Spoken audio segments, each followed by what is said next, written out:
Kung taas baba ito at may kasamang sintomas. Bigyan sila ng doctor-recommended Biogesic for Kids. May micronized technology. Diretso sa lagnat para diretso galing. Safe pa. May Biogesic tablet din para sa ating mga mommies. Biogesic, the authority in headache and fever. At para sa nangunguna sa news and information sa umaga, nood lang ng unang hirit.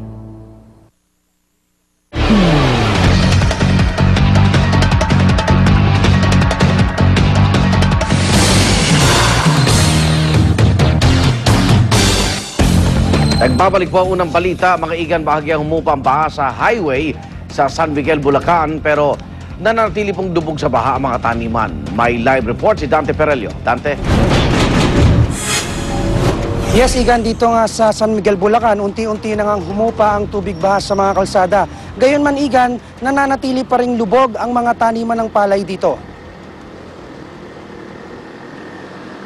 Igan, kahapon di halos madaanan ng mga sasakyan ang Maharlika Highway, ang national highway na nagdurugtong sa probinsya ng Bulacan at Nueva Ecija dahil sa mataas na tubig baha matapos masira ang Bulo Dam.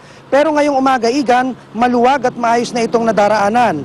Pero Igan, sa paghupa ng baha, tumambad rin ang bakas ng mga iniwang pinsala. Ang mga nasirang bahay, kabuhayan at infrastruktura, ang kalsadang ito nga, Igan, nauka at nagkasira-sira. Gayon din ang waiting shed na ito matapos lamunin ng tubig baha. Nananatili namang lubog ang ilang taniman dito, Igan. Mataas pa rin kasi ang tubig sa mga katabi nitong ilog. Tinatayang 3 hanggang 5 araw pa raw bago tuluyang bumaba ang tubig kung hindi na uulan. Yan ang unang balita mula rito sa San Miguel, Bulacan. Balik sa'yo, Igan. Maraming salamat, Dante Perelio, nagulat live mula sa Bulacan. Baha pa rin sa iba pang bayan sa Bulacan at nasa state of calamity na ang bayan ng Kalumpit kung saan 11 barangay ang lubog sa baha. Darito ang report ni Steve Dailisan. Hanggang bewang ang bahang aming dinatnan sa bahagi ito ng Kalumpit, Bulacan. Lubog ang 11 barangay sa bayan ng Kalumpit, kaya naman isinailalim ito sa state of calamity. Kasabay ng ulan dala ni Pedring at ng high tide, isang dahilan din daw ng pagbaha ang pagpapakawala ng tubig ng Angat Dam. Karaniwan ang sinasapol kapag nag-release ng tubig ang Angat, kabilang ang Kalumpit, sa mga bayang tinatawag na catch basin o sumasalo ng tubig mula sa mas matataas na lugar. Apil na tuloy ng lokal na pamahalaan sa pamunuan ng mga dam. Dapat si Gov at saka kaming mga punong bayan, meron kaming say kung paano inire-release at paano at kung kailan i-release yung tubig sa dam. Pero bukod sa baha, problema rin ng maraming residente ang mga nasira nilang tahanan. Akalain mo na hindi pa yari ang bahay na ito. Kung titingnan mo kasi, wala nang yero. Itong jealousy naman na bintana, parang matatanggal na. Pero ang totoo niyan, sa kasagsagan ng malakas na ihip ng hangin, dito na napadpad yung lahat ng mga yero. Karamihan sa mga bahay dito natanggalan ng yero dahil sa malakas at nag-aalin po yung ihip ng hangin dala ng bagyong Pedring. Sa pag-aatubiling makaiwas sa nagliliparang yero, iniwan na mag-anak ni Jeric Victoria ang mga kagamitan para isalba mga sarili. Shock nga kami, halos lahat ng karamihang kapitbahay namin, halos gibarin lahat ng mga bahay. Talagang parang may echo talaga sa yung hangin. Binahari ng iba pang bahagi ng Bulacan, kabilang na ang Obando. Sa kuhang ito, abot hanggang dibdib pa ang tubig doon. Maging ang Kapitolyo sa Malolos, inabot din ng baha. Sa buong lalawigan, siyamang napaulat na nasawi sa paggagupit ni Pedring, kabilang ng lalaking ito sa Kalumpit na nakuryente matapos makaapak ng kabling nakadikit sa live wire. Mahigit 11,000 pamilya naman ang apektado. Para sa unang balita, Steve Dailisan reporting. Sa ating unang panahon, tuloy na nakalabas ng bansa ang bagyong Pedring. Pero isa namang bagong bagyo ang pumasok na sa Philippine Area of Responsibility. Kanina alas 4 na madaling araw, pumasok na sa bansa ang Tropical Storm Kiel. Huli itong namataan sa layong 1,240 kilometro silangan ng Apari, Cagayan. Taglay nito ang lakas ng hangin na 105 kilometro kada oras at bugso na aabot sa 135 kilometro kada oras. Kumikilos ito pagkanluran sa bilis na 10 kilometro kada oras. Sa ibang balita, Pangulong Nonoy Aquino nakaharap si Emperor Akihito ng Japan sa huling araw ng kanyang state visit doon. Bihira lamang magpakita sa publiko ang Emperor pero nakadaupang palad siya ni Pangulo Aquino sa Imperial Palace. Sinundan ito ng court luncheon na dinaluhan ng 2 anak ng Emperor na sina Crown Prince Naruhito at Prince Akishino. 7 aktibidad ang isinagawa ng Pangulo bago umuwi sa bansa kagabi. Mahigit $1 bilyong na halaga ang mga bagong negosyo at investment. Yan daw ang pasalubong ni Pangulong Ninoy Aquino sa kanyang pagbabalik Pilipinas. At kahit naging abala sa mga pagpupulong sa Japan, nakatutok pa rin daw ang Pangulo sa bansa habang nanalasa ang bagyong Pedring. Narito ang report ni Rida Reyes. Alas 7 kagabi na lumapag ang PR Flight 001 sakay si Pangulong Ninoy Aquino at ang kanyang buong delegasyon.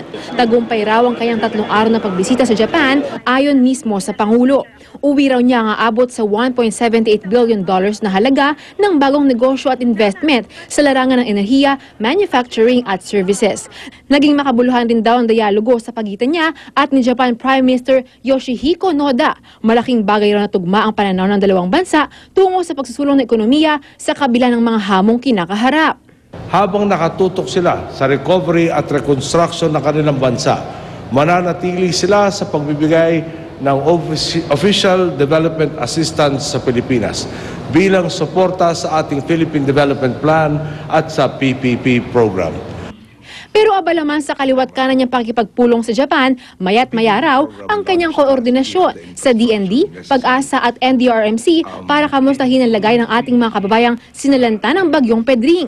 Masaya ang Pangulo sa naging maagap na pagresponde ng mga concerned agencies. Sa mga update na natanggap ko, talaga naman pong napakalakas na hagupit ni Pedring.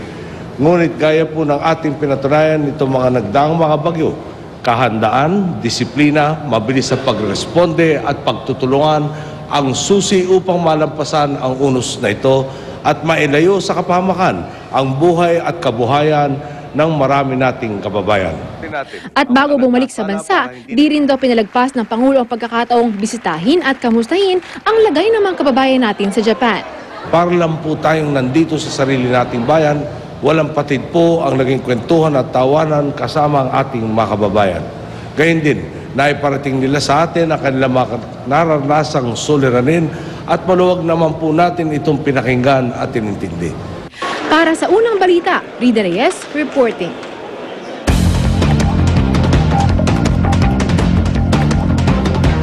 Tumaas po ang presyo ng mga gulay sa ilang palengke dahil sa mahinang supply. Pahirapan kasi ang pagbiyahe ng mga gulay galing ng probinsya sa norte na hinagupit ang bagyong Pedring. Darito ang report ni Katrina Son. Naabutan naming namamalengke si Mark Pangas sa Cloverleaf Market sa Balintawak kagabi para sa gagamiting sangkap ng pinapasukang restaurant. Ngunit di niya nabili lahat ng kailangan nila. Medyo tumaas talaga yung presyo, halos yung iba dumoble. Kasi yung mga target price namin hindi namin nakuha. Tapos yung 100% na binibili naming gulay, halos 50% ngayon. Ang dahilan ng nasabing pagtaas ng presyo, ang bagyong Pedring na nanalasa sa ating bansa. Paliwanag ng mga nakausap kong tindera, nagmahal ang ilang gulay dahil sa mahinang supply mula sa norte na binayo ng bagyong Pedring. Humina. Yung bintahan namin dapat nabinta lahat yan pero wala halos kalahati na yung hindi pa nabinta. Ayon mismo sa NDRRMC, 61 kalsada ang impassable road sa buong Luzon. Kabilang na dito ang ilan sa Mountain Province, Kalinga, Benguet, and Ifugao. Karamihan sa mga gulay ay galing rin sa nasabing lalawigan. Kaya halos dumoble naman ang presyo ng mga gulay dahil sa mga nasirang mga kalye sa mga taniman ng La Trinidad. Pati mga punla na nakatanim tuluyan na ring sinira ng bagyo. Sa Cloverleaf Market, ang broccoli na dati 40 pesos per kilo ngayon 60 pesos na.